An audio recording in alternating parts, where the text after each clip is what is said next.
What's up, guys? It's the Cousins, and we are here with Knauf Insulation today. We're going to be installing EcoBatt. EcoBatt is great for walls, floors, and ceilings. Come on, we'll show you how it works.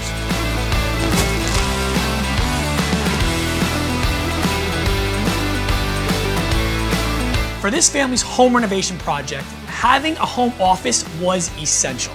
EcoBatt insulation is going to give them the sound dampening they need for their 3 young kids.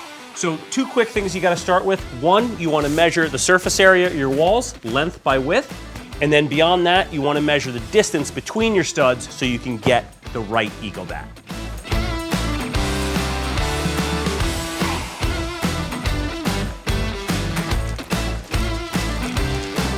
So first you're going to place the batt insulation between the studs, make sure that it's nice and secure. Then you're going to be taking your craft paper and stapling it to the stud.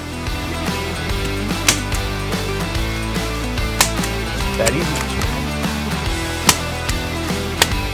You can also cut these batts any which way you like for a custom fit around a window or behind an electrical box. Remember to leave yourself a ½ inch extra and you'll be all set.